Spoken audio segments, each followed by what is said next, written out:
अस्सलामुअलैकुम स्टूडेंट्स आज हम गॉसेस लॉ और उसकी डेरिवेशन स्टडी करेंगे।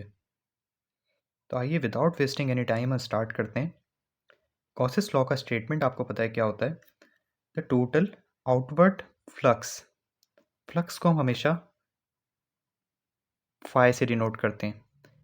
Over any close hypothetical surface flux हमारे पास बराबर होता है किसी भी एक हाइपोथेटिकल सरफेस में charge enclose divided by epsilon naught. Epsilon naught किसी भी एक मीडियम की परमिटिविटी को कहते हैं, irrespective to the way in which charge is distributed. आपने यहाँ पे स्टेटमेंट लिखा कि टोटल फ्लक्स बराबर है charge enclose divided by epsilon not. ये इसका एक स्टेटमेंट है। आइए हम इसका प्रूफ स्टडी करते हैं। अच्छा, यहाँ पे फ्लक्स की मैं आपको प्रैक्टिकल एप्लीकेशंस भी बताता चलूँ कि फ्लक्स हमारे पास कैपेसिटर्स में यूज़ होता है, क्योंकि कैपेसिटर के ऊपर इक्वली चार्ज डिस्ट्रीब्यूट होता है। तो कैपेसिटर इसकी रियल लाइफ की एक प्रैक्टिकल एग्जांपल है। कैपेसिटर जो कि हमारे फैंस में यूज़ हो रहा होता है। आपने यहाँ पे क्या किया? Consider a close surface of any shape. किसी भी शेप की आपने, लेट से मैंने ये एक शेप ले ली, इस शेप को आपने क्लोज सरफेस कंसिडर किया and size containing various charges Q1 Q2 Q3, और इस पे वेरियस चार्जेस डिस्ट्रीब्यूट हुए हैं। फॉर एग्जांपल Q1 इधर है, Q2 इधर है, Q3 इधर है, और नंबर ऑफ चार्जेस हैं जिसको हमने Qn कह दिया एट डिफरेंट पोजिशंस पे। Q1 के लिए हमारे पास, अगर हम चार्ज 1 की बात करें, तो ये वाला जो हमारे पास फॉर्मूला था फ्लक्स का, ये किसके बराबर हो जाएगा? फाई। क्योंकि हम चार्ज 1 की बात कर रहे हैं तो हमने यहाँ पे फाई 1 ले लिया। किसके बराबर होगा? चार्ज को हम Q से डिनोट करते हैं, और पहले चार्ज की बात कर रहे थे तो यहाँ पे 1 आ गया। Epsilon naught as it is रहा। फाई 1 बराबर है Q1 अपॉन एप्सिलॉन नॉट के, पहले वाले चार्ज के लिए। अगर लेट से इधर चार्ज है और उसको हमने Q1 कहा है, फॉर एग्जांपल इधर दूसरा चार्ज है और उसको हमने Q2 कहा है, तो फाई 2 किसके बराबर हो जाएगा? Q2 अपॉन एप्सिलॉन नॉट के। अगर चार्ज 3 भी है इधर, क्योंकि हमने बहुत सारे नंबर ऑफ चार्जेस लिए हैं, तो चार्ज 3 भी होगा, वो किसके बराबर है? Q3 अपॉन एप्सिलॉन नॉट के। और इसी तरह बहुत सारे हमारे पास चार्जेस हैं। तो हमारे पास पाई n किसके बराबर हो जाएगा? Qn अपॉन एप्सिलॉन नॉट के। The total flux passing through the surface is equal to the sum of fluxes passing through the surface. Total flux, अगर आप इन सबका टोटल निकालें तो टोटल फ्लक्स किसके बराबर है?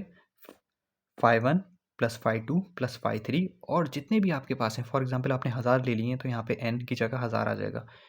n नंबर ऑफ फ्लक्सेस के। ये फाई एज इट इज रहा, इक्वल भी एज इट इज रहा। फाई 1 किसके बराबर था? अभी हमने पीछे पढ़ा था, फाई 1 बराबर था Q1 अपॉन एप्सिलॉन नॉट के।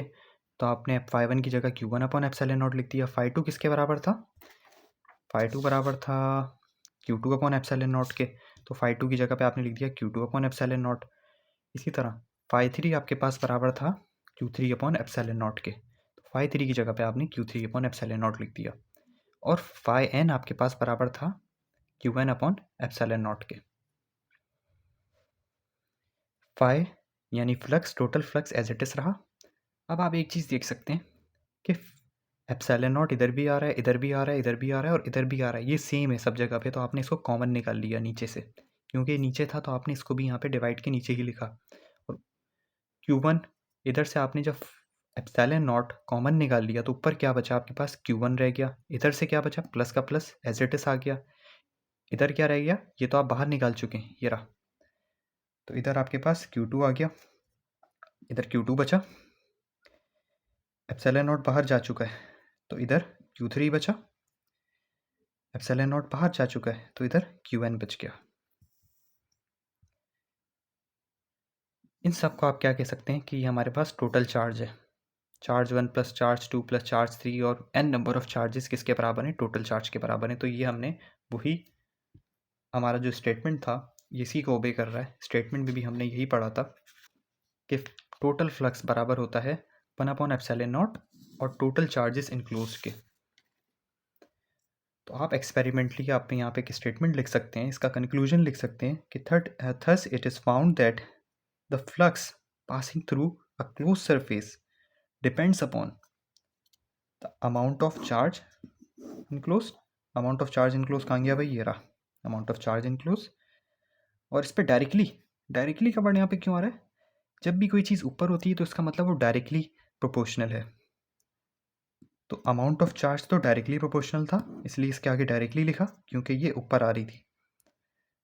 एप्सिलॉन नॉट नीचे आ रहा था तो ये इन्वर्सली प्रोपोर्शनल है, तो आपने आगे यही लिखा कि and inversely upon the permittivity of medium. Permittivity of the medium के साथ इन्वर्सली प्रोपोर्शनल है। Independent of the size and shape of the surface. Permittivity किसी भी एक मीडियम की साइज और शेप को डिनोट करता है। फॉर एग्जांपल उसका साइज थोड़ा डिफरेंट है या मीडियम हमारे पास चेंज है तो उसकी परमिटिविटी चेंज हो जाएगी। किसी भी एक मीडियम की परमिटिविटी आपके पास उसके साइज और शेप पे डिपेंड करती है। And also the distribution of charges in the surface, और आपके पास टोटल चार्जेस पे भी डिपेंड करता है। ये आखिरी वाली लाइन ये डिनोट कर रही है। Thank you.